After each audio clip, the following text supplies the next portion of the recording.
Buenas tardes. Bueno, el día de hoy, sí, el temario está bastante amplio, hubo unos poquitos cambios en el temario, se agregó para el día de hoy ruptura de membranas y también parto pretérmino. En lo que es el tema de enfermedad hipertensiva del embarazo, es un poco largo, aquí sí me voy a ir más lento hasta que lo entendamos, porque me imagino que siguen preguntando demasiado de enfermedad hipertensiva. Entonces vamos a hacer y lograr la diferenciación entre las guías de práctica clínica actuales y las definiciones que todos traemos desde nuestra formación como médicos. Cambian un poquito los conceptos y ligeramente los criterios. Ahorita vamos a iniciar con lo que nos faltó de embarazo ectópico ya para terminar las hemorragias de la primera mitad del embarazo. Si logramos tener tiempo, les traje más casos clínicos. Bueno, aquí tenemos una paciente de 28 años. Como antecedente refiere ser portadora de DIU previamente, alcoholismo social, refiere un retraso menstrual de 7 semanas y ha tenido sintomatología de náuseas. Acude a urgencias porque hace 5 horas comenzó con dolor abdominal intenso y se suma sangrado transvaginal. Ustedes la encuentran pálida, tiene dolor abdominal en forma difusa, es intenso y al tacto vaginal ya palpamos una masa anexial derecha. ¿En qué sospechamos? Ok, un ectópico. Aquí nos vamos a hacer un poquito de bolitas y vamos a ver. En base a que sospechamos en un embarazo ectópico, estudio de laboratorio que usted solicitaría. ¿Cuál?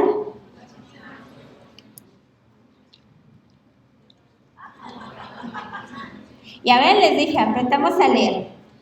Sí, al inicio todos nos vamos por ultrasonido transvaginal. Si hubiera dicho su sospecha diagnóstica, ¿qué estudio solicitaría? Pues a lo mejor sí, yo como gineco, si ya la veo pálida, trae dolor, al tacto vaginal, palpo una masa, yo me hubiera ido también directo a ultrasonido vaginal. Pero si aprendemos a leer por laboratorio, ¿qué pedirían? Una cuantificación.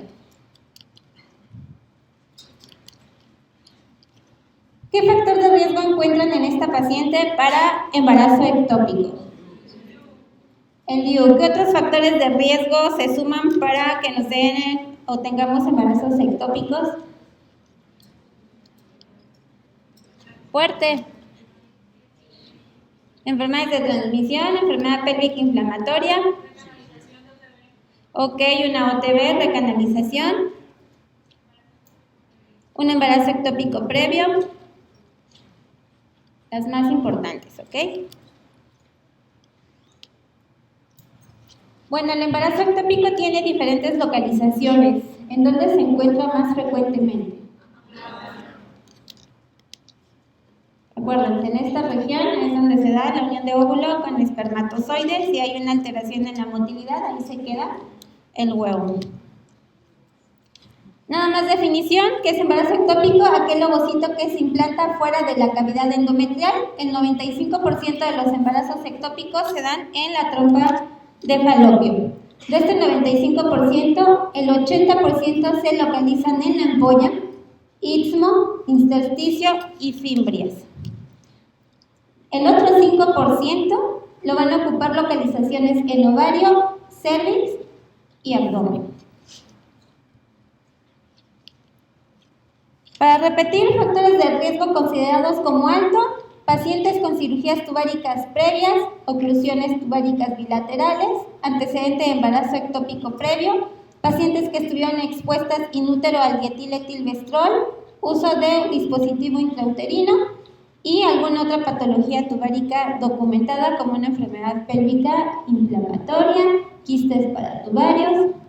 Un riesgo moderado, infertilidad, infecciones genitales previas y múltiples parejas sexuales asociado a la patología de arriba. Con riesgo leve, pacientes con cirugías pélvicas previas, las adherencias pueden ocluirme en una trompa, el tabaquismo. Duchas vaginales están relacionadas con infecciones genitales recurrentes y por lo tanto inflamación y obstrucción de las trompas e inicio de relaciones sexuales antes de los 18 años. Bueno, aquí nos habla de qué semanas más o menos, de acuerdo a la localización, se va a dar la ruptura de los embarazos ectópicos. Es más frecuente a edades tempranas en el Istmo. En la región ampular se rompen entre las 8 y 12 semanas, sin embargo, a mí en mi experiencia, a las 6-7 semanas ya encontramos este embarazo ectópico roto. Y el intersticial, porque está mayormente aumentado, está aumentado el calibre de la trompa hasta las 12-16 semanas. ¿Qué nos va a referir la paciente? De un 90 al 100% llegan con dolor abdominal solamente cuando está roto por la irritación por el hemoperitoneo. Pacientes que se encuentran con retraso menstrual, amenorrea, sin embargo, acuden por presentar sangrado transvaginal. Ya cuando hay datos de choque puede haber mareo y vértigo y un síncope. Nosotros, ¿qué vamos a encontrar? A la palpación o al tacto bimanual, hipersensibilidad en los anexos, dolor abdominal, podemos lograr palpar una masa anexial o un famoso plastrón. Ligeramente puede estar aumentado el útero de acuerdo al estímulo que es la gonadotropina coriónica y fiebre en muy pocas ocasiones. Entonces la tríada es dolor pélvico, puede ser unilateral o bilateral. Al inicio puede ser localizado y posteriormente ser generalizado. La paciente puede acudir por sangrado escaso a abundante, amenorrea y en casos de choque, síncope. Otra vez repetir hipersensibilidad, palpamos masa anexial, puede haber cambios uterinos y en ciertas ocasiones esa inestabilidad hemodinámica. ¿Cómo hacemos el diagnóstico? Al interrogatorio, adecuada historia clínica, exploración física. Como complemento podemos solicitar una fracción beta y un ultrasonido transvaginal, de acuerdo al caso.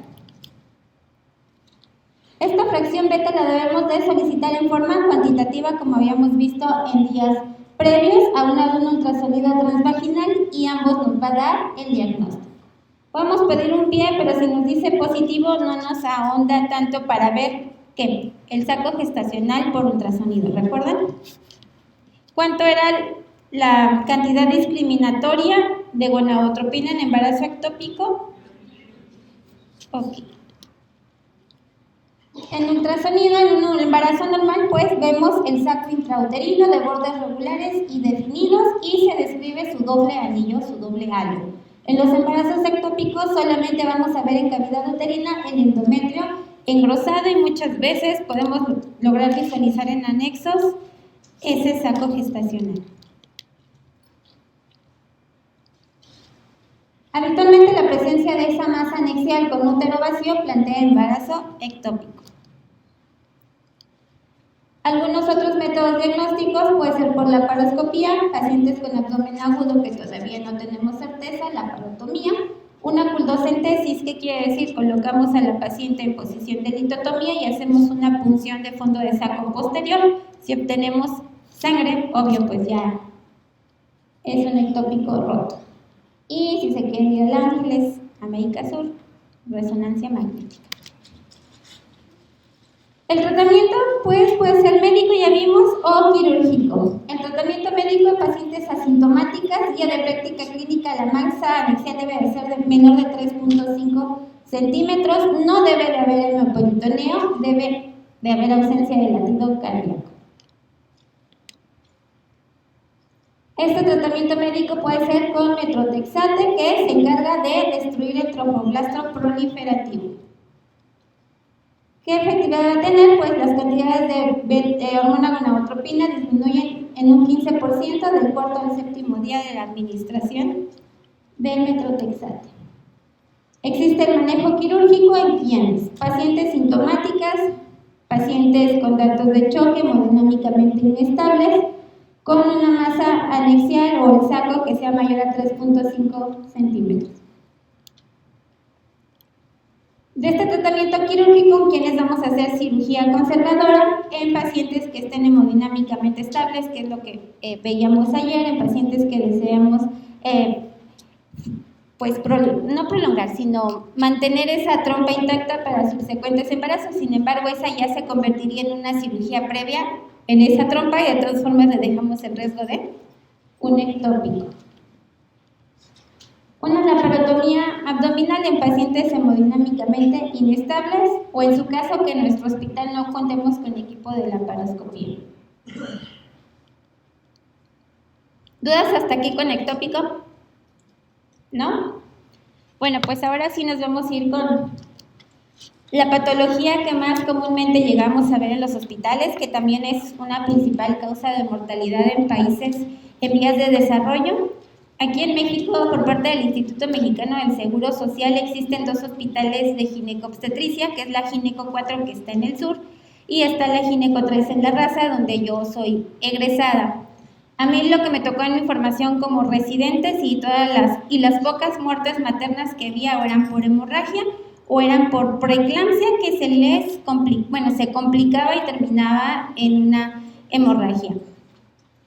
Es un tema bastante amplio, pero si lo sabemos conocer como médicos, lo sabemos manejar y ahorita que están de médicos generales van a saber referir a pacientes a tercer nivel y qué pacientes nos debemos de quedar nosotros como médicos generales.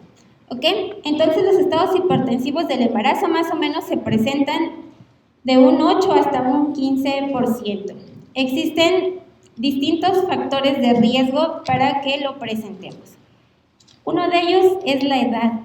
Igual los extremos de la vida, pacientes antes de los 20 años y mayores de 40 años tienen mayor riesgo para padecer este tipo de patologías. Si yo tengo mamá o hermanas con hipertensión, me aumenta ligeramente el riesgo. Si tuve antecedente en embarazos previos de preeclampsia, conforme cada embarazo que tenga se va a ir duplicando, triplicando este riesgo. Si soy una paciente obesa, en México abunda la obesidad y los malos hábitos, también aumenta. En la primipaternidad, ¿qué quiere decir? Si yo puedo tener 2 hijos previos, pero si cambio de pareja y es el nuevo papá de mi tercer bebé, como estoy expuesta al nuevo antígeno de histocompatibilidad de esa pareja, aumenta el riesgo para preeclampsia. Igual, si soy primigesta, aumenta mi riesgo de preeclampsia. Si soy multigesta, pero tengo más de 40 años, también me aumenta mi riesgo para una preeclampsia. Bueno, vamos entonces a ir analizando los casos y vamos a irla clasificando. ¿Se acuerdan que los estados hipertensivos normalmente los conocemos como 5, ¿no? Que es la hipertensión crónica, que son todas aquellas pacientes que se consideran con presión alta antes del embarazo o a las que se les diagnostica antes de las 20 semanas de gestación. Esta hipertensión crónica puede complicarse con una preeclampsia sobreagregada. Ok, con estas dos, las nuevas guías que mencionan que es hipertensión crónica, pero ahora la clasifican con comorbilidad. ¿Qué quiere decir? Que puedo ser hipertensa crónica, pero a la vez ya tengo diabetes, ya soy hipotiroidea, soy hipertiroidea o alguna otra enfermedad.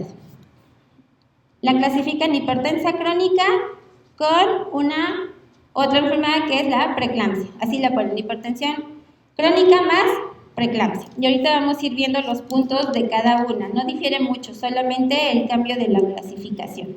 La otra es la hipertensión gestacional, que es aquella que se detecta después de las 20 semanas de gestación. No hay proteinuria.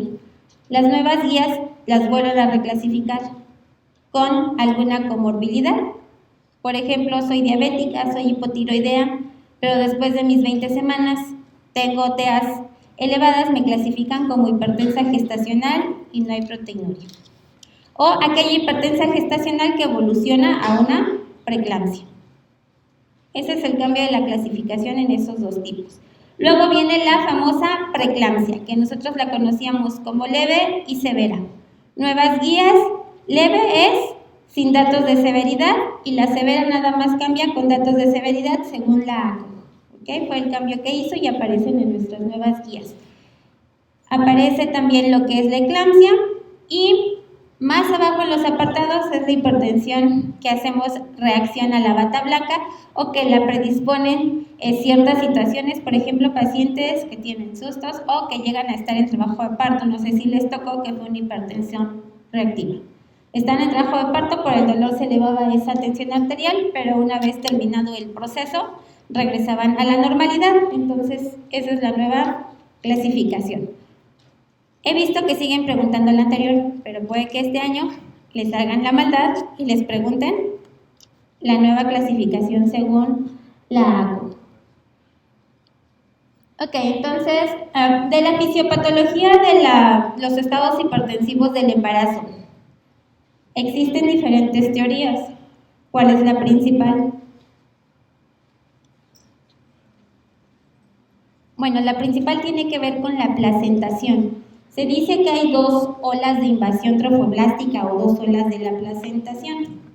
La primera más o menos inicia a las 12 semanas y la segunda a las 18 semanas. Esta invasión trofoblástica hacia las arterias espirales, ¿qué va a causar? Va a causar un daño endotelial con liberación de radicales libres y va a ser un daño generalizado que va a empezar desde las arterias espirales y va a ir haciéndose en forma sistémica. Por eso también es considerada la preeclampsia con datos de severidad, pues cuando ya hay daño a órgano blanco.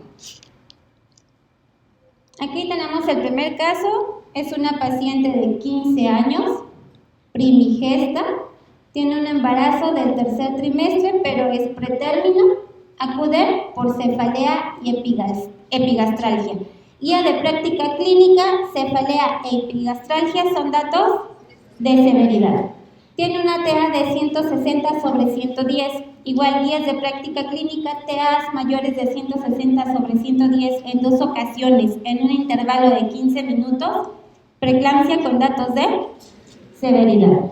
Una frecuencia cardíaca fetal de 134 latidos por minuto, que es una frecuencia cardíaca fetal normal. Proteínas, 2 cruces. Guía de práctica clínica, proteína 1 cruz, preeclampsia con, sin datos de severidad o preeclampsia leve, 2 a 3 cruces con datos de severidad. ¿Cuál es la primera maniobra a realizar en esta paciente? 15 años, primi, 32 semanas, cefalea, epigastralgia, 160 sobre 110, proteinuria. Vigilan la TA cada hora a que siga elevándose. Administran 10 miligramos de nifedipino por vía sublingual. Dan un bolo de 5 miligramos de hidralazina o hidratan a la paciente. Primera maniobra. Recuerden, cuando eran internos o estaban en el servicio de urgencias TOCO, les llegaba una paciente con estas cifras. ¿Qué es lo primero que hacían? ¿Cuál? Exacto, lo primero que hacemos es que canalizamos e hidratamos a la paciente. ¿Qué hace la hidratación? La hidratación lo que hace es que expande el volumen sanguíneo y lo que hace es que disminuye las resistencias y por lo tanto baja las cifras tensionales. Hay que hacer una carga, nosotros en el hospital hacemos de 500 cc, no hay que sobrecargarlas tanto porque recuerden, una complicación de los estados hipertensivos es el edema agudo de pulmón y también si ya hay daño renal no va a funcionar, ¿ok? ¿Con qué soluciones? Puede ser solución fisiológica, puede ser solución Hartmann. Insisto, nunca metan glucosa. Glucosa se va el 60 al 80% de espacio muerto. O sea, solamente el 20% de esa solución glucosa va a intentar romper ese vasoespasmo y el demás nos va a encharcar. Ok, ya hidratamos a esta paciente, volvemos a tomar TA y persiste con 160-110 milímetros de mercurio. Aquí nos preguntan qué antihipertensivo está contraindicado en el embarazo. El nifedipino, labetalol, metoprolol, enalapril. Ok, el enalapril, ¿a qué familia pertenece? YECAS. ¿Qué efecto adverso puede tener un YECA sobre el producto? ¿Cuál? Exacto, son teratógenos, pueden dañar también a lo que son nefrotóxicos.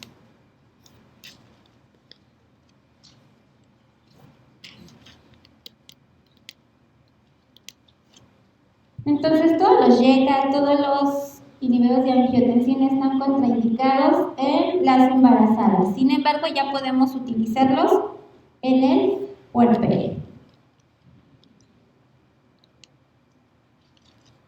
Bueno, desde un inicio y por las características de la paciente la clasificamos como una preeclampsia severa o preeclampsia con datos de severidad. Como ya está clasificada, ¿por qué le iniciamos el sulfato de magnesio? ¿Por qué?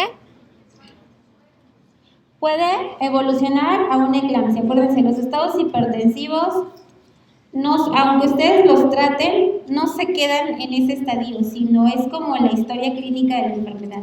Tienden a evolucionar, entonces una preeclampsia severa, si no la tratamos y desembarazamos a la paciente, va a evolucionar a una eclampsia. El sulfato de magnesio es considerado un estabilizador de membrana y es el de primera elección en este tipo de casos. Sin embargo, le ponemos sulfato de magnesio, más adelante vamos a ver las dosis. La paciente inicia con oliguria y abolición de los reflejos osteotendinosos. ¿Cuál es la primera maniobra a realizar en esta paciente? Suponemos que esto es consecuencia del sulfato de magnesio. Suspendemos el sulfato de magnesio, damos antídoto que es gluconato de calcio, disminuyo la dosis o mido primero las concentraciones.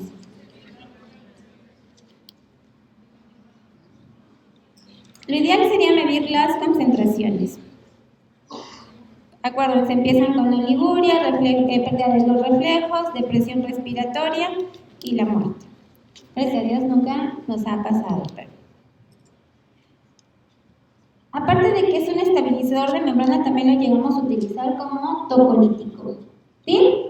Primera línea de elección para evitar la eclampsia en este tipo de pacientes. Debemos de medir estos niveles plasmáticos. Normalmente se pierden los reflejos osteotendinosos de 5 a 8 miligramos por decilitro. Su antídoto, ya lo vimos, es el gluconato de calcio. Decidimos suspender el sulfato de magnesio ya que la concentración fue de 14 miligramos por decilitro. ¿Qué medicamento pudiéramos utilizar como profilaxis a eclampsia? Si ya vimos que el sulfato de magnesio causó estos efectos adversos.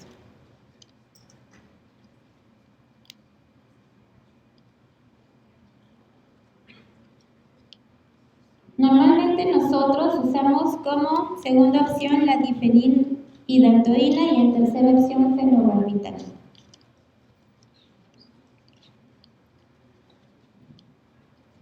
DPH tiene menores efectos adversos que fenobarbital. El diazepam, ¿en quién lo utilizarían? O sea, nos puede ayudar un poquito al inicio de la convulsión, pero el chiste no es nada más estar convulsión a diazepam. El chiste es tener a la paciente estable, entonces, si no tuviéramos ninguno de estos dos, pues sí, diazepam, pero lo ideal es en segunda DPH y en tercera fenobarbital. Aquí nos ponen fenobarbital, pero por experiencia y guía DPH.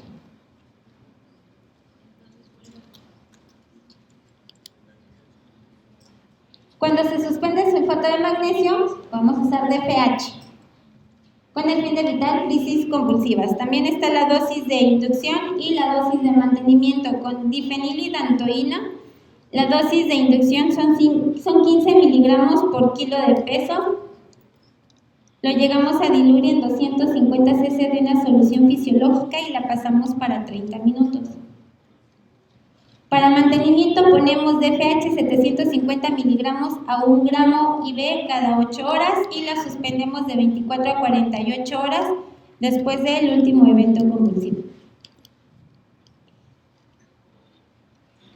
Aquí tenemos paciente de 30 años igual, primigesta, embarazo de 32 semanas, cefalea, una sistólica de 170, una diastólica de 120, producto con 130 latidos por minuto, reflejos osteotendinosos aumentados, edema 2 cruces que ya vimos que no es tanto mnemónico. Dentro de esos paraclínicos tenemos una hemoglobina de 9.9, hematócrito del 27%, leucos 14.000, plaquetas 55.000, creatinina 1.2, transaminasas 234 TGO, TGP 333, deshidrogenasa láctica 760, proteinuria 2 cruces. ¿En qué sospechan? Ok, entonces 30 años, ya vimos otra vez primigesta, embarazo pretérmino, 170/120, reflejos aumentados. Este es un dato de severidad, dato de severidad, dato de severidad. Aquí ya empieza a ver lo que es, ¿cómo les voy a decir?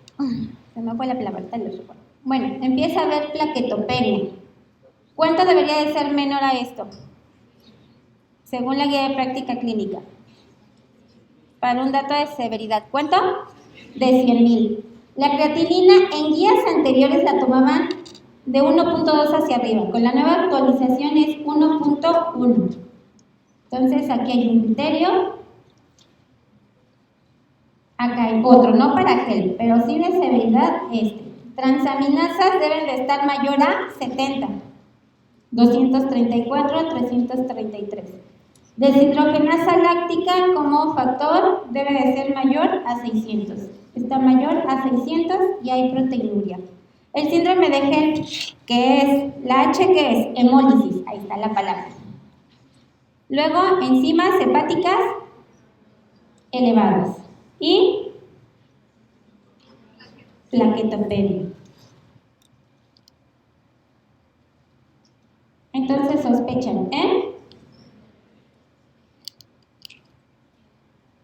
síndrome de Hell. A veces nos pueden poner un caso, por ejemplo, lo regreso. Embarazo de 30 años, gesta 1, 170/120, transaminasas normales, plaquetas 55.000, creatinina normal. Aunque nada más tuviera trombocitopenia, se puede considerar una preeclampsia severa. O sea, necesitaríamos juntar trombocitopenia con la alteración de las enzimas hepáticas para hacer el diagnóstico de síndrome de Hell. Entonces solamente les pueden poner uno alterado para que no se confíen. El síndrome de Hell pues es una complicación de la preeclampsia, es una alteración multisistémica, daña diferentes órganos que se caracteriza por esta hemólisis, enzimas hepáticas elevadas y la plaquetopenia. En todas las preeclampsias severas, el 20% de estas evoluciona a un síndrome de Hell, que es la complicación más frecuente de una preeclampsia severa. De todos los datos que vienen en el caso clínico, ¿cuál se considera el de peor pronóstico? ¿La cefalea, las cifras de TA, los ROTS aumentados o las plaquetas? En esta paciente, ¿cuál es el del peor? O sea, si ese sigue aumentando, es el que me va a llevar a la paciente a una muerte materna. Las plaquetas, acuérdense, hacen plaquetopenia y de ahí pueden evolucionar a una CID, una coagulación intravascular diseminada. Los reflejos, pues, los podemos controlar con el sulfato de magnesio, las cifras tensionales, con algún antihipertensivo y obvio, si controlamos todo esto, la cefalea disminuye.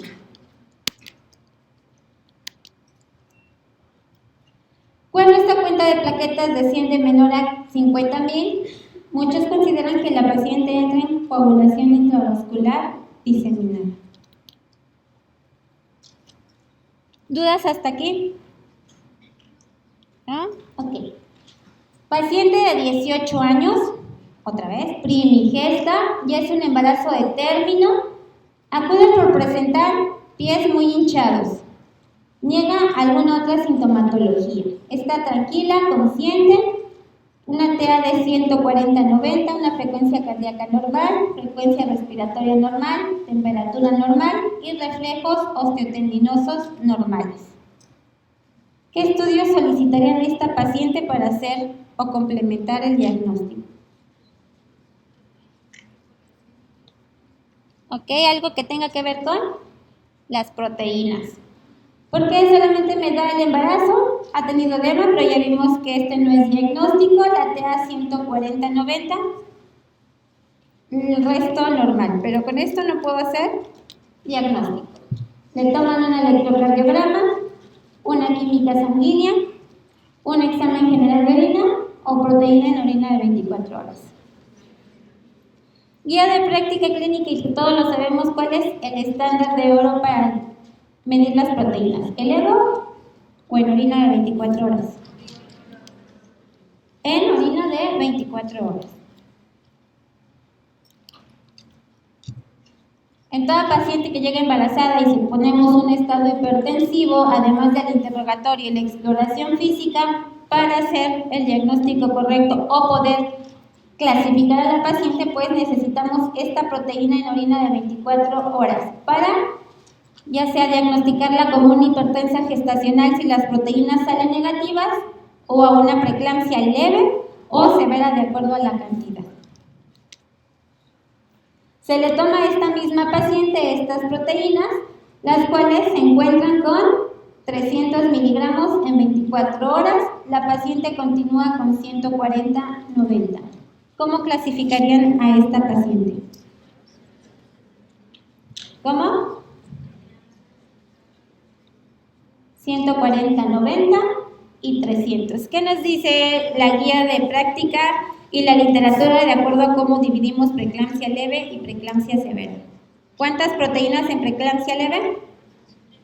Hasta 300 miligramos, ¿no? O una cruz por tira reactiva.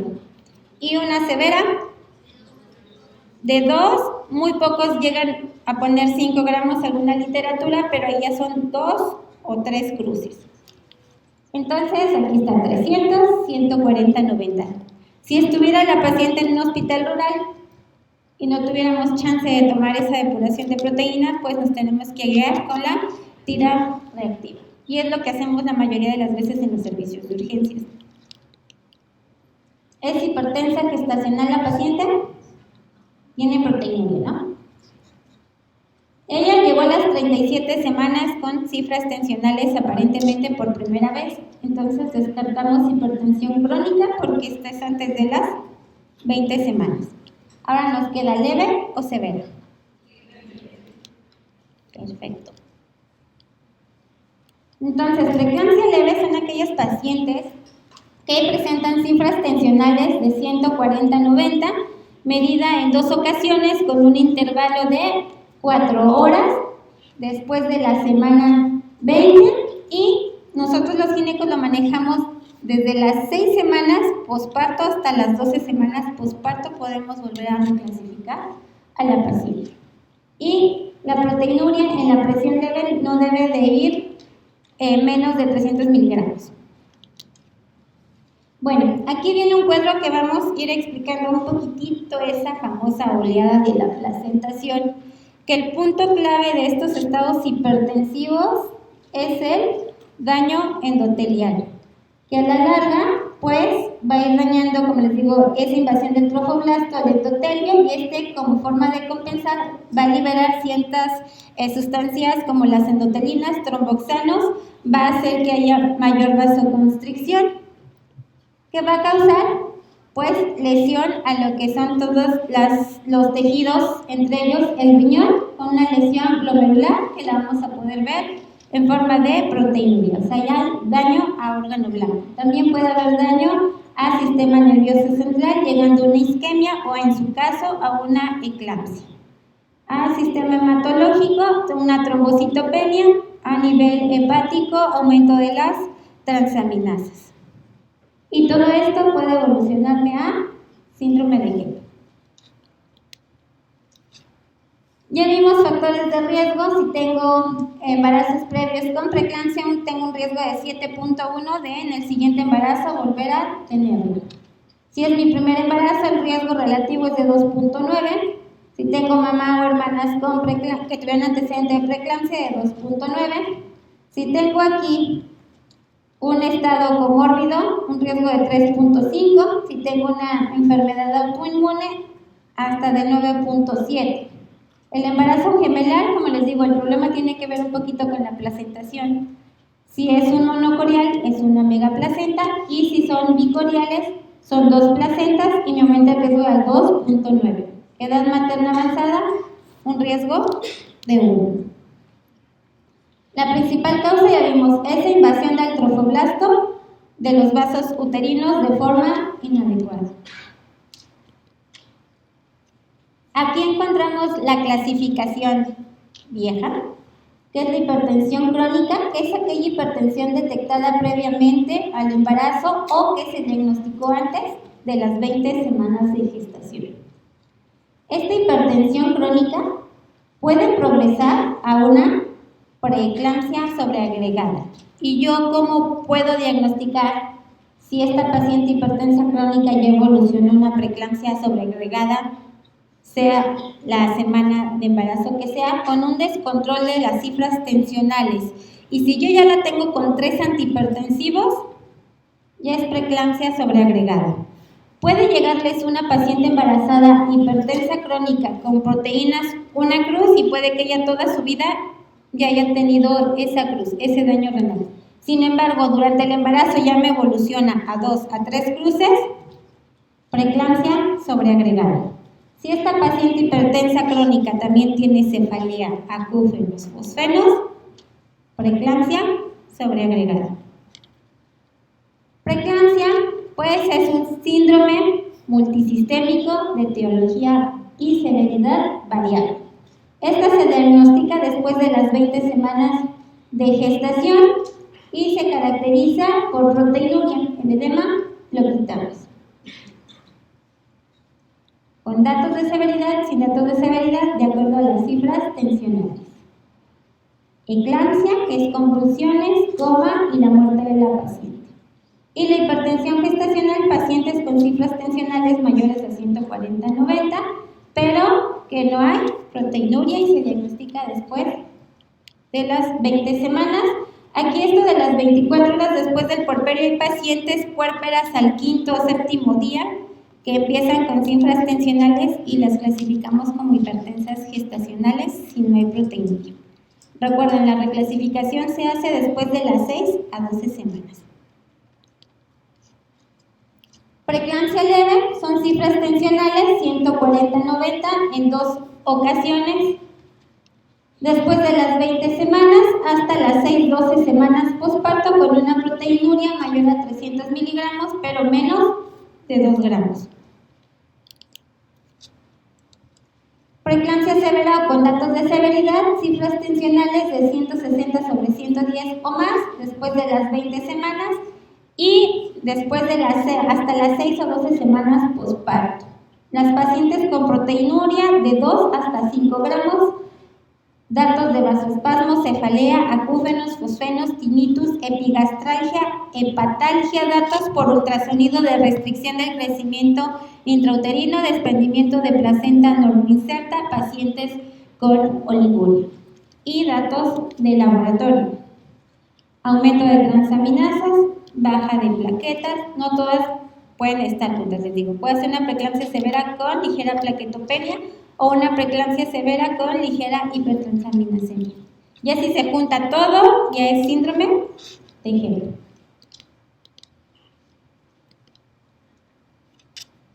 La preeclampsia severa, ¿a qué me puede llevar? Como ya vimos, hay una alteración multisistémica, daño al sistema nervioso central. Pacientes con aquellas alteraciones visuales, puede haber una ceguera cortical, la cefalea puede ser intensa y pueden llegar a alteraciones del estado mental y progresan a la eclampsia. Hay daño hepático, hay una distensión de la cápsula de Gleason, que es lo que nos va a causar dolor en el cuadrante superior derecho. Si se complica, puede haber una ruptura hepática y la muerte de la paciente. En la mayoría de los casos, pues, hay alteración en las enzimas hepáticas. El diagnóstico de preeclampsia severa te da de 160-110 con al menos 4 horas de diferencia. Trombocitopenia menor a 100.000. Alteraciones renales, la última actualización, creatinina debe de ser para una preeclampsia severa mayor a 1.1 gramos.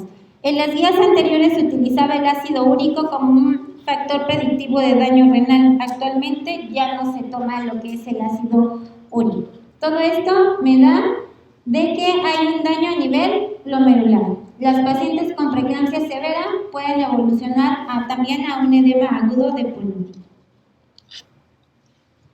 Eclampsia. no hay un punto específico que me la clasifique de acuerdo a las cifras tensionales. Aquí sí no hay una cifra adecuada.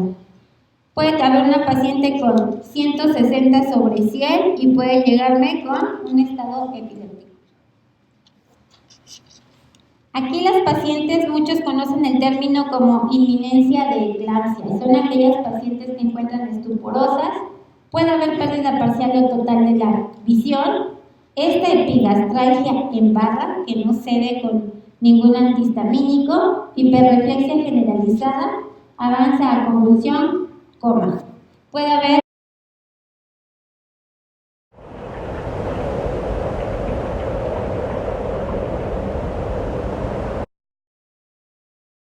eclampsia hasta las 6 a 12 semanas posparto. Síndrome de HEP es una complicación de la preeclampsia, hemólisis, elevación de enzimas hepáticas y trombocitopenia. Pacientes hipertensas crónicas persistentes son aquellas con TAs mayores de 140-90 que presentan estas cifras antes de las 20 semanas o se conocían hipertensas antes del embarazo. Y se van a considerar hipertensas crónicas aquellas que pudieron haber tenido preeclampsia durante el embarazo o una eclampsia y después de estas 12 semanas en el puerperio continúa con estas cifras, la clasificamos ya como hipertensa crónica. ¿Qué es la preeclampsia? Que ya vimos que es superpuesta a una hipertensión crónica. Son aquellas pacientes hipertensas crónicas que presentan proteinuria o esta proteinuria ha ido en aumento, que presentan sintomatología de daño a órgano blanco como datos de vasoespasmo y que puede presentarse después de las 20 semanas de gestación, la preeclampsia sobreagregada. Pacientes hipertensas gestacionales, pacientes con cifras tensionales de 140-90, pero sin proteinuria, que se presenta después de las 20 semanas y que podemos hacer el diagnóstico hasta las 12 semanas posparto. Ya hablando aquí del daño a órgano blanco que causa esta patología, pues como primer punto, cuando les llega la paciente entonces a urgencias, es reducir el volumen intravascular. Hay que hidratar a la paciente, pero no hay que llegar al edema, hay que canalizarla. Si es una paciente con preeclampsia severa, ¿qué voy a hacer? Canalizo, pongo sonda Foley porque tengo que cuantificar uresis, tengo que pedir el perfil preeclámptico, que es biometría hemática, química sanguínea, ya se agregaron electrolitos séricos, pruebas de función hepática, deshidrogenasa láctica y en su caso la depuración de proteínas en orina de 24 horas. En estas pacientes pues ya hay daño también a nivel renal. Normalmente como cambio fisiopatológico la filtración glomerular aumenta el 40%, sin embargo en estos estados disminuye ese mismo 40%. Puede haber ruptura hepática o hemorragia subcapsular y muerte de la paciente. A nivel del sistema nervioso central, aparte de la eclampsia, puede haber hemorragia, un edema o un EBC y probables microinfartos. Y en el nivel del producto, si ustedes tienen una paciente hipertensa, solicitan un ultrasonido y revela RCU y oligohidramias, estos también son datos de severidad. Y también si hay desprendimiento prematuro de placenta normoinserta es dato de severidad. Aquí tenemos paciente primigesta que cursa con embarazo de término. Tiene acúfenos, tiene fosfenos, TA de 145-90. En el ego no hay proteínas. A la exploración física hay 4 centímetros de dilatación con 80% de borramiento y el producto está encajado. ¿Qué harían ustedes con esta paciente? Primi, acúfenos, fosfenos, TA, no hay proteinuria y ya empezó con trabajo de parto.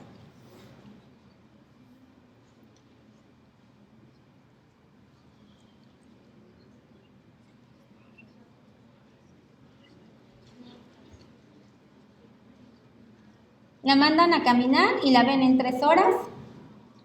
Conducen un trabajo de parto. le dan alfa-metildopa, dan hidralazina en bolo o le hacen cesárea. Aquí sí es un manejo conjunto entre todas las guías de práctica clínica, recuerden. Estados hipertensivos no es indicación absoluta de cesárea, son indicaciones relativas. Solamente cuando haría cesárea que la paciente estuviera hipertensa, mega hipertensa, un 180-110, con datos de vasoespasmo o que hubiera deterioro neurológico. Aquí la TA está normal, pero ya empezó con trabajo de parto. Sí hay acúfenos y fosfenos, pero aquí está. Dentro del límite normal alto no hay proteinuria. Entonces, ¿qué hacen? Conducción de trabajo de parto. En el manejo integral de la paciente, ¿qué debemos de hacer en forma básica? Hay que terminar el embarazo con el menor trauma posible para la madre y el feto. Aquí individualizamos casos. Debemos de obtener un lactante que muestre un crecimiento y un desarrollo normal y una restitución completa de la salud de la madre. ¿Qué manejo? En productos mayores de 37 semanas con estados hipertensivos podemos iniciar maduración cervical de acuerdo sea el caso.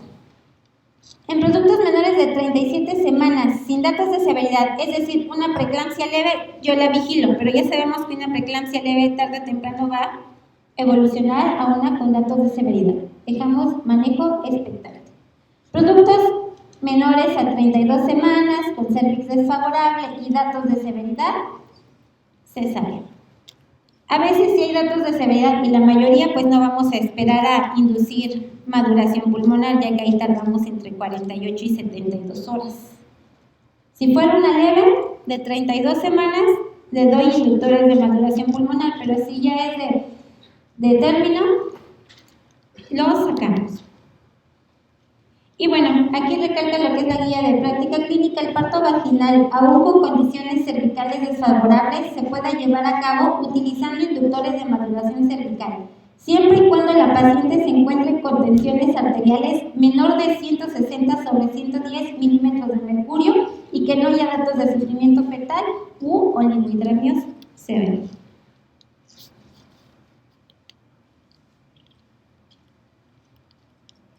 No existen estudios aleatorizados que evalúen la mejor vía de nacimiento en la preeclampsia severa. El parto vaginal debe ser considerado a menos que se requiera una cesárea por indicaciones obstétricas y esto lo dejan de forma individualizada. El manejo expectante, por ejemplo, en pacientes con preeclampsia sin datos de severidad, diariamente hay que tomar plaquetas, creatinina, enzimas hepáticas. De forma semanal no lo hacemos, de forma rutinaria en este tipo de hospitales de tercer nivel lo hacemos diario. Y si deciden ustedes mandar la casa en forma ambulatoria, sí debe de hacer su bitácora de cifras tensionales, ¿no? Pacientes hay que ingresarlas con cifras mayores de 150-90 si las mandan a su domicilio. De acuerdo al bienestar fetal, sí hay que estar vigilando el bienestar del producto con PCS 2 veces a la semana con medición de líquido amniótico y corroborar si ya existe su esquema de maduración pulmonar. Y aquí viene el esquema de maduración pulmonar, betametasona. Primera elección son 12 miligramos intramuscular. Esta se aplica cada 24 horas y son dos dosis. Dos dosis de 12 son 24 miligramos. Segundo lugar, dexametasona, viene de 6 miligramos, también es intramuscular. Aquí se aplica cada 12 horas, son 4 dosis. 6 por 4 también son los 24 miligramos. En pacientes que diagnostiquemos preeclampsia severa, manejo integral, canalizar, sonda Foley, laboratoriales, evitar las crisis convulsivas impregnando con sulfato de magnesio. Hipertensivos intravenosos de acuerdo a las cifras tensionales. Ahorita vamos a ver adelante qué antihipertensivos vía intravenosa vamos a utilizar. Son pacientes con emergencias hipertensivas. Hay que hidratar a la paciente y posteriormente sí hay que limitar la administración de líquidos. Los diuréticos están contraindicados en el embarazo solamente que la paciente ya estuviera cruzando con algún edema agudo del pulmón, podemos utilizarlas. Y en su caso, una vez que la paciente ya esté estabilizada, que nos dan un lapso de 4 a 6 horas, hay que terminar el embarazo.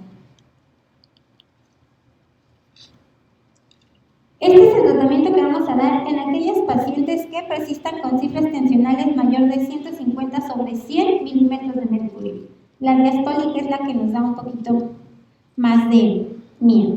Podemos utilizar vía oral alfa-metildopa. Esta es un alfa adrenérgico y es lo que utilizamos en manejo ambulatorio. Ahorita vamos a ver las dosis más adelante. La hidralacina, su mecanismo de acción es que relaja la musculatura de las arteriolas. Su uso lo recomiendan hospitalario cuando es IV, pero si lo utilizamos en vía oral lo podemos mandar de forma ambulatoria. La betalol es un alfa y beta bloqueante, lo recomiendan porque es un fármaco de acción rápida. Aquí en nuestro sistema de salud no contamos con él. El nifedipino, que es un inhibidor de los canales de calcio, actúa como vasodilatador periférico. Sin embargo, hay que tener cuidado porque el nifedipino potencia el efecto del sulfato de magnesio y el sulfato de magnesio potencia el efecto del nifedipino.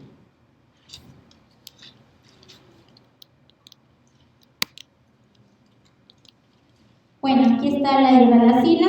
La hidralacina solamente lo vamos a usar en estados de emergencia hipertensiva.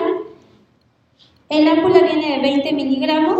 Lo recomendable es iniciar un bolo en forma intravenosa de 5 miligramos, volver a tomar la TA. Si la TA persiste más de 160/110 milímetros de mercurio, hay que continuar con otro bolo de 5 miligramos cada 20 a 30 minutos sin sobrepasar la dosis máxima de 30 miligramos.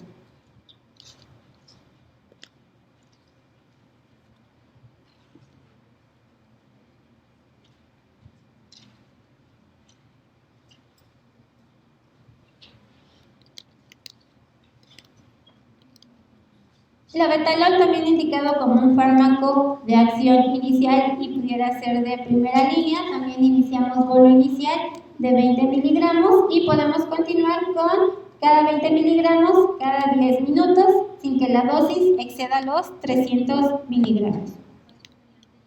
Sí. No, de nada.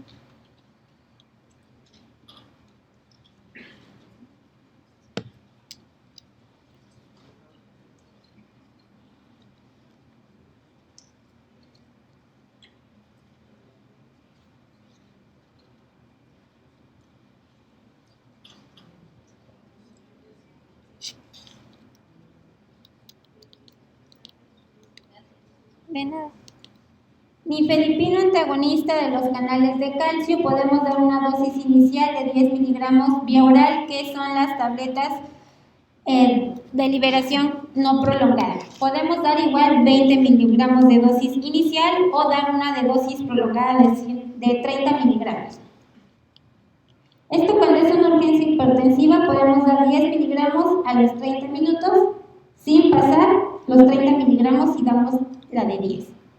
Si damos una de liberación prolongada de 30, hasta ahí.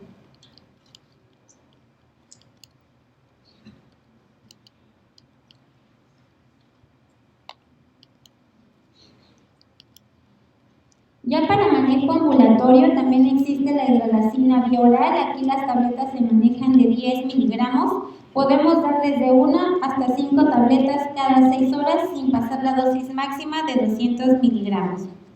El metoprolol también es un buen antihipertensivo. Guía de práctica lo maneja de 100 hasta 200 miligramos cada 8 horas. Propanolol de 20 a 120 miligramos al día. ¿Quién le atrás?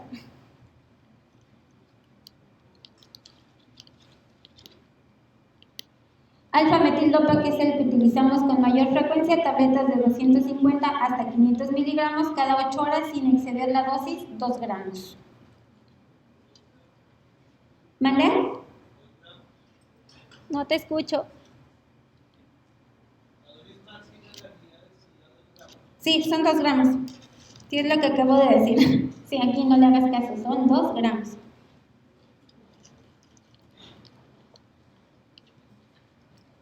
Y nifedipino, 10 miligramos cada 8 horas sin excedernos de 60 miligramos al día. La nitroglicerina, por sus efectos adversos, no la llegamos a utilizar.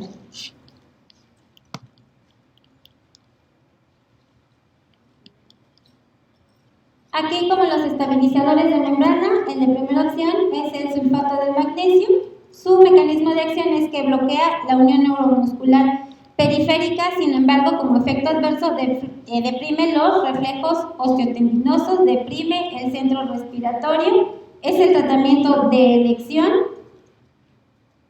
En estos pacientes hay que tener cuidado si en su hospital hay el reactivo para medir el magnesio, pues podemos solicitar los laboratoriales. Si no, ni se arriesguen. Nosotros en la raza, aunque sea un hospital de tercer nivel, no contamos por laboratorio para la medición de sulfato de magnesio y les digo, usábamos la DFH, que es la alternativa cuando no puedes vigilar la administración del sulfato de magnesio.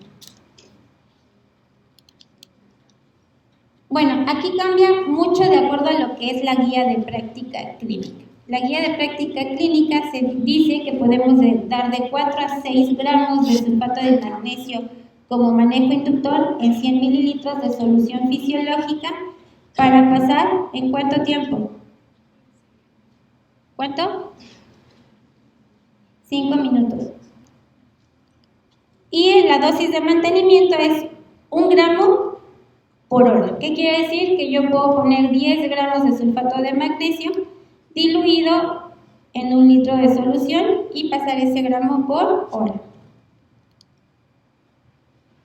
Está el otro que es el sistema de Sussman, que es casi igual a 4 a 6 gramos, nada más que va en 250 cc de solución y va a pasarlo a 30 minutos.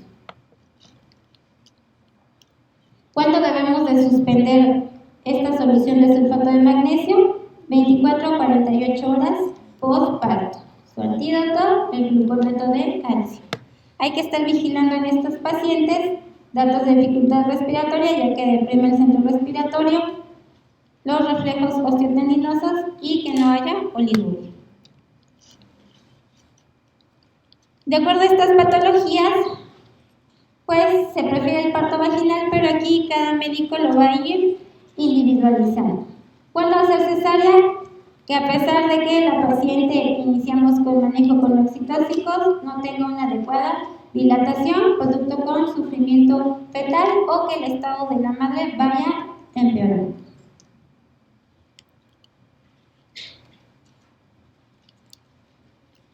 Dentro de lo que es nuestro control prenatal, por los factores de riesgo que tiene nuestra población mexicana, hay que enviarlas a nutrición. Guía de práctica clínica también recomienda en aquellas pacientes que tengan mayor factor de riesgo o antecedente de preeclampsia en embarazos previos, dar ácido acetil salicílico de dosis de 100 miligramos diario y calcio 2 gramos al día. Los antioxidantes no se ha visto ningún efecto a bien en este tipo de patologías.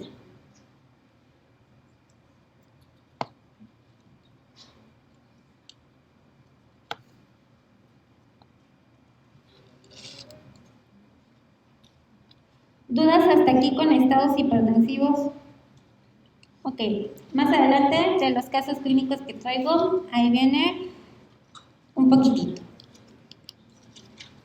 Lo que es el siguiente tema tiene que ver con polidrapnios y oligohidrapnios. Y para poder entender el poli y el oligohidrapnios tenemos que empezar por conocer qué es el líquido amniótico, de dónde viene, qué funciones tiene y qué causas me pueden dar un oligo y qué causas me pueden dar un polidrapnios.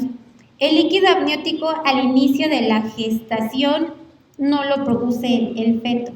El líquido amniótico, una parte viene de un transudado transmembrana del plasma materno. Otra parte se produce por el líquido celómico, cuando se está formando la placa coriónica y posteriormente el huevo. Existe el saco vitelino y el saco amniótico. De ahí existe ese famoso trasudado transmembrana, que es lo que va a ir formando el líquido amniótico en mayor cantidad hasta las 10 semanas de gestación. Va a ir disminuyendo esta producción paulatinamente entre las 12 y 14 semanas y a partir aproximadamente de la semana 20 de gestación empieza a funcionar el riñón fetal. Es por eso que no encontramos a las 18 semanas productos con anidrabnios y con membranas íntegras. Los productos que están con anidrabnios o oligo antes de las 20 semanas, casi el 100% es por la ruptura de membranas. Ya después de las 20 semanas empezamos a encontrar productos con 24 semanas, oligo, membranas intactas, y por ahí podemos descartar que haya una alteración a nivel ya del funcionamiento renal. Este líquido amniótico, ¿qué funciones tiene? Tiene múltiples, pero las más frecuentes es que me va a proteger al producto en abdomen del traumatismo causado a este mismo abdomen, va a regular la temperatura. Este mismo líquido amniótico también va a evitar que el producto tenga compresiones del cordón. Este líquido amniótico también se va a reabsorber ligeramente por pulmón y pulmón también va a producir líquido amniótico en ligera cantidad. El líquido amniótico está formado de múltiples sustancias entre carbohidratos, proteínas, lípidos y algunos otros solutos. Entonces, esta es como una ligera introducción al siguiente tema. Paciente de 15 años, es primigesta, tiene un embarazo de 34 semanas, un embarazo pretérmino, el producto con agenesia renal derecha. ¿Qué es lo más común que encontrarían en esta paciente si el producto tiene agenesia renal derecha? O sea, no hay riñón derecho. Encuentran líquido normal, polidrabnios, anidrabnios o el oligo. Entonces, recordando que a partir de las 20 tienen que funcionar estos riñones, descartamos ruptura de membranas, ya el ultrasonido nos dice que no hay un riñón, pues este producto, la cantidad de líquido amniótico que va a producir va a ser en menor cantidad. Aquí se revolvieron ligeramente las diapositivas y nos mandan a lo que es polidrabnios. Mucho líquido amniótico. Existen diferentes criterios para poderlos definir. Uno es de forma cualitativa y cuantitativa. Se dice que cualquier líquido amniótico mayor o un embarazo con líquido amniótico más de 2 litros lo consideran como polidrabnios. Sin embargo, por el índice de líquido amniótico de Phelan, que es el que les di la primera clase, un lila mayor de 25 centímetros lo consideran como polidrabnios, y por Chamberlain mayor a 8 centímetros, que es la ventana única. Y los maternos fetales utilizan la percentila 95 de acuerdo a la edad gestacional.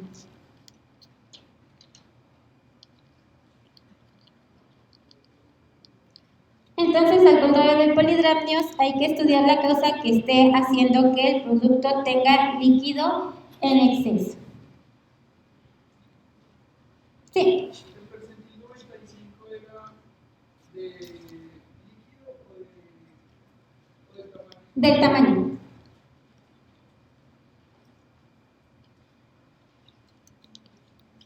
Bueno, existen diferentes causas en el producto, anomalías en la deglución. Si recuerdan lo que es la fisiología de la deglución del líquido amniótico, pues el líquido amniótico se deglute, pasa por todo el tracto, se orina y vuelve a hacer el mismo ciclo. Entonces, si hay una obstrucción a todo este nivel, ya sea con una atresia esofágica, una atresia duodenal o hasta enfermedades neuromusculares, van a evitar que el producto deglute ese líquido amniótico y lo único que esté haciendo es que lo esté produciendo. También puede haber exceso de orina fetal por déficit de hormona antidiurética secundaria a productos con anencefalia o encefalocelia. O por causas maternas, pacientes diabéticas descontroladas, que pasa lo mismo que en las personas adultas. Esa hiperglucemia nos va a causar poliuria. Si tengo reporte de un ultrasonido que dice que tengo polidramios, lo primero es que debo descartar si hay alguna alteración a nivel de estructura del producto.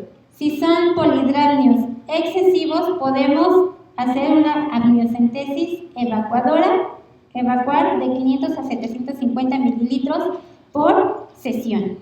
Sin embargo, acuérdense, esto aumenta el riesgo de ruptura de membranas, lesión a cordón y que desencadene el trabajo de parto. La amniocentesis solamente lo hacen los médicos maternos fetales.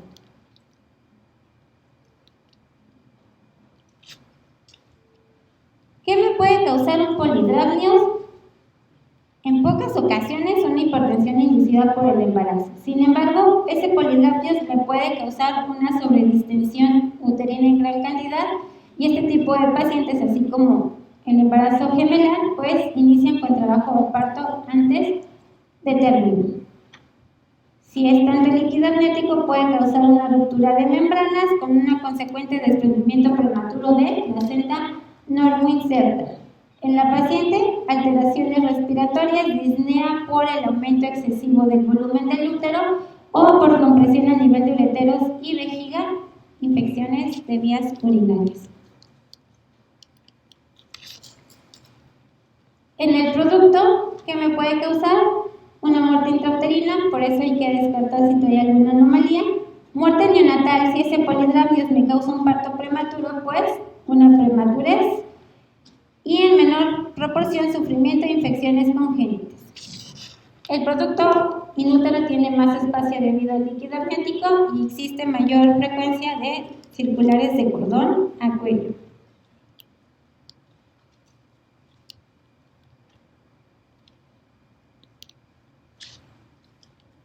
Complicaciones de pacientes con polidramnios durante el parto. Sí aumenta la incidencia de operación cesárea. Durante el trabajo de parto, si nosotros hacemos amniorexis y esta es de forma brusca, se puede desprender la placenta o que no logremos por el mismo polidramnios también lograr palpar las partes fetales y a lo mejor nos viene un producto pélvico. Aumenta el riesgo del prolapso del cordón, ya vimos el desprendimiento de placenta y por esa sobredistensión de las fibras uterinas, pues una atonía uterina y su consecuente hemorragia posparto. Y bueno, aquí nos regresan a oligohidramios, también se hace el diagnóstico, poli es más de 2 litros, oligohidramios es líquido amniótico menor a medio litro, es infrecuente el 1%, de aquí hay que valorar la edad gestacional y de acuerdo al índice de líquido amniótico para ver si es vigilancia o hay que interrumpir el embarazo. También hay que estudiar de inicio las causas. Existen malformaciones a nivel del producto, que es a nivel renal, que es la agenesia, la displasia o la atresia del riñón, alteraciones igual una agenesia o displasia del uretero, alteraciones a nivel vesical o a nivel de uretra. Productos con restricción de crecimiento intrauterino padecen oliguria, ya que ellos tienden a centralizar el flujo. Lo que llegamos a ver más comúnmente en la práctica clínica es por una ruptura prematura de membrana, ya sea en forma espontánea o cuando nosotros hacemos una amniocentesis y la paciente continúa durante largas horas en trabajo de parto. Igual, productos mayores a 42 semanas comienzan con oligohidramios por el sufrimiento fetal.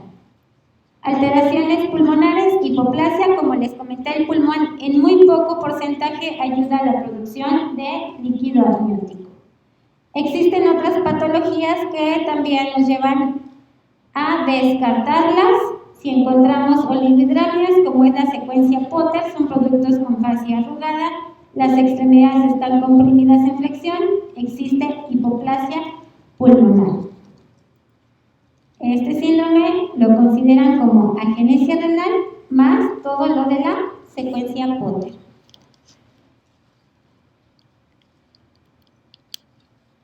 Este es el diagnóstico radiológico.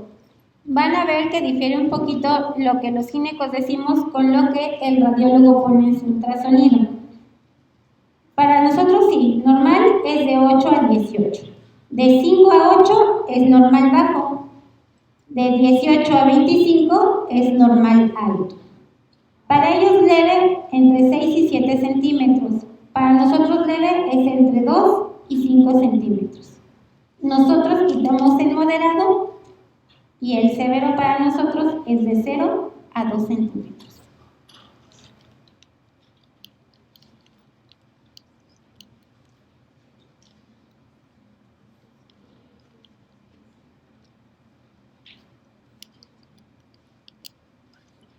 Para el oligohidramnios aparentemente no hay algún tratamiento específico, recomiendan vigilancia. Sin embargo, nosotros hemos llegado a tener pacientes con un índice de líquido amniótico de 3, es un líquido amniótico leve, son pacientes 35 semanas que tampoco está indicado interrumpir el embarazo, pero tampoco está indicado causar el trabajo de parto. Lo que hacemos es que las hidratamos con soluciones del tipo suero, vida suero oral, Gatorade, y se ha llegado a elevarse ligeramente el líquido amniótico en una semana. ¿Cómo vamos a manejar a estas pacientes? Si son embarazos después de las 32 semanas con un LIGO leve, pues podemos citarlas cada 48 a 72 horas a la toma de una prueba sin estrés y cada semana estarles tomando un perfil biofísico con la medición de su índice de líquido amniótico. ¿Dudas hasta aquí con polihidramnios y oligo? ¿No?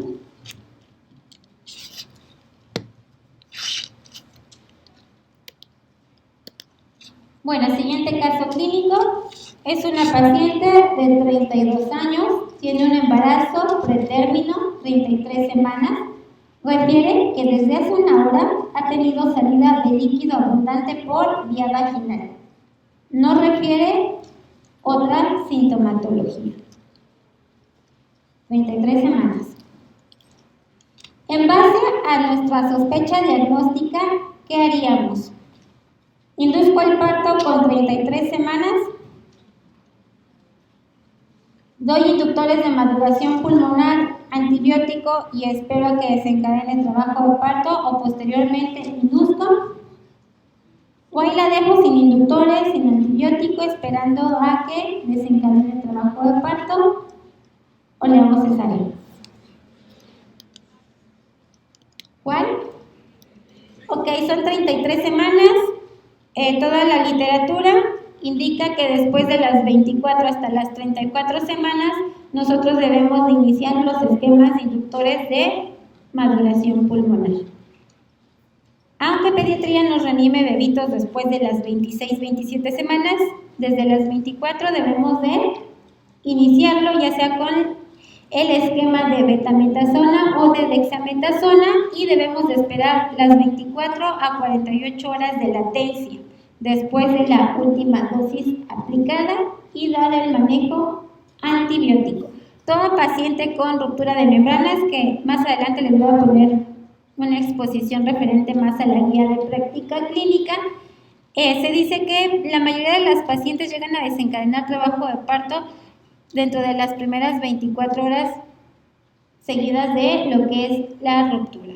No está indicado uteroinhibir a las pacientes con ruptura prematura de membranas. Solamente si fue un embarazo 27-28 semanas que tuviera actividad constante, ahí sí lo valora el médico, aunque no esté indicado uteroinhibir, en lo que le ponemos el esquema de inductores y hace efecto este periodo de latencia.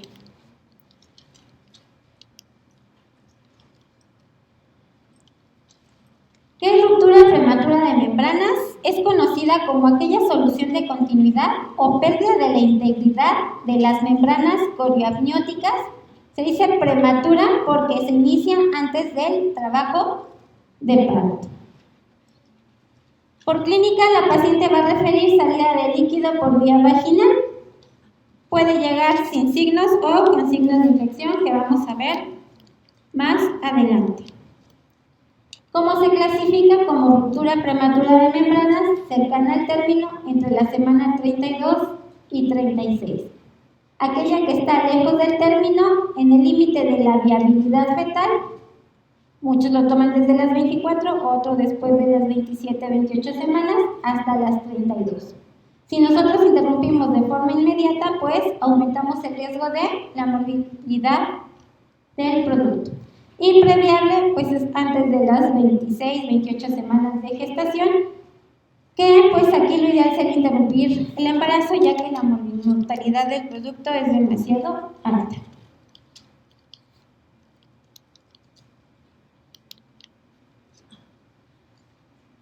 El manejo expectante hasta la semana 34, antibiótico e inicio de inductores de maduración pulmonar. Después de la semana 34 ya podemos conducir el parto o cesárea en caso de que la paciente tuviera cesárea iterativa, ya que en la 34 pues ya hay neumocitos tipo 2 que producen el factor surfactante y ya casi no habría riesgo de dificultad respiratoria. En productos previables les digo, de acuerdo a cada hospital, 26, 28 semanas antes de esto, lo ideal sería interrumpir el embarazo por las secuelas que llegará a tener el producto. Se recomienda no hacer tacto vaginal a la paciente con ruptura de membranas, salvo que iniciara con trabajo de parto. En aquellos productos mayores a 28, 32 semanas, su registro cardiotocográfico. Productos menores a 34 semanas, inductores de maduración pulmonar. En pacientes nosotros indicamos antibiótico en intravenosa 6 horas posteriores a la ruptura. Pudiera ser en forma profiláctica ampicilina. Y la guía de práctica menciona lo que es la eritromicina, pero en aquellas pacientes que ya han sido egresadas a su domicilio en forma profiláctica. ¿Qué es coriamnionitis? Pues es la infección y la inflamación de estas membranas coriamnióticas, secundaria a una ruptura de membranas en la mayoría de las ocasiones. La paciente puede llegar a presentar fiebre mayor a 37.8 grados centígrados, puede haber taquicardia materna, taquicardia fetal, dolor abdominal o secreción por vía vaginal purulenta, leucocitosis mayor a 15.000 y puede haber dolor a la movilización uterina. Los criterios de Gibbs, temperatura, taquicardia fetal, taquicardia materna, dolor abdominal y la secreción purulenta junto con la leucocitosis se llaman criterios de Gibbs. Con uno que tenga la paciente es indicación para interrumpir el embarazo en ese momento.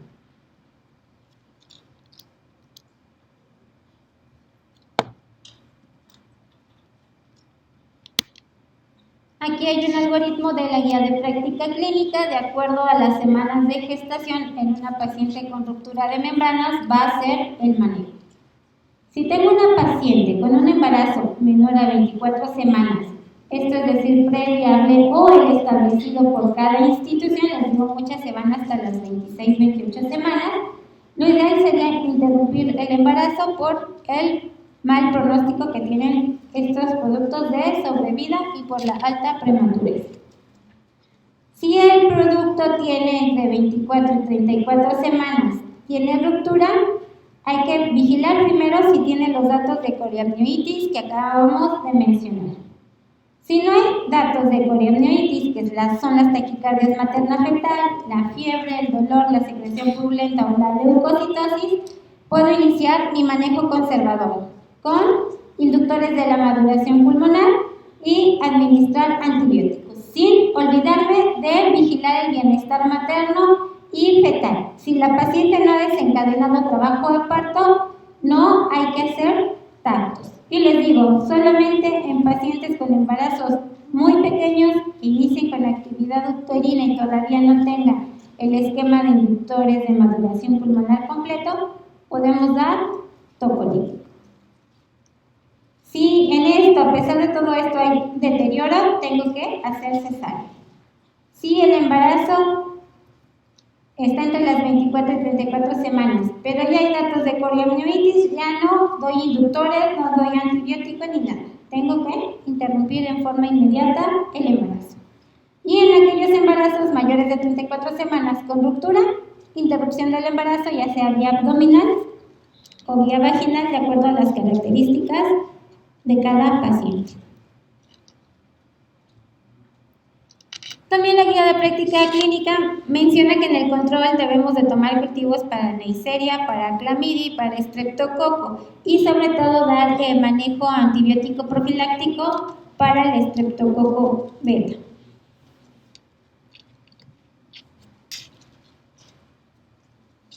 ¿Dudas hasta aquí?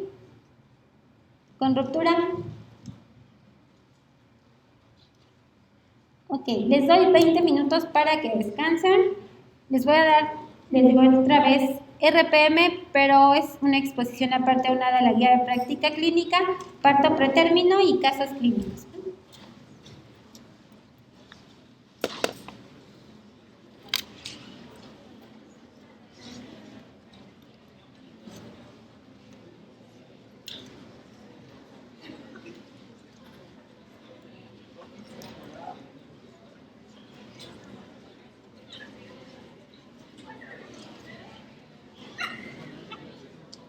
¿Mande? Así te la. No de nada.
Buenas tardes, doctores.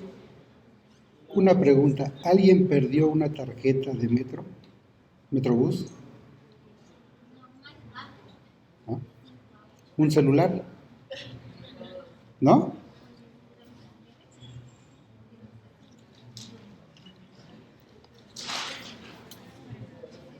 Un celular aquí perdido.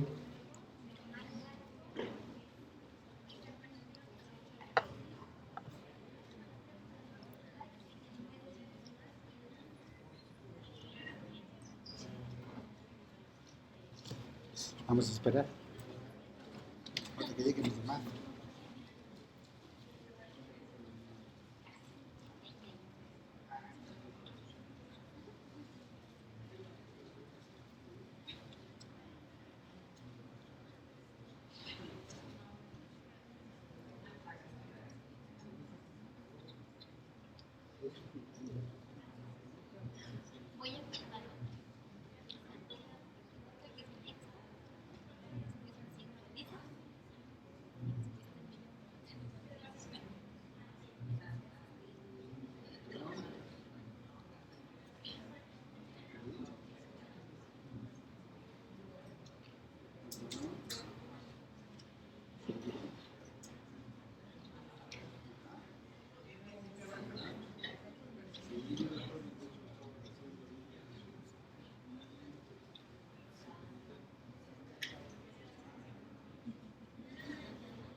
Vamos a poner así.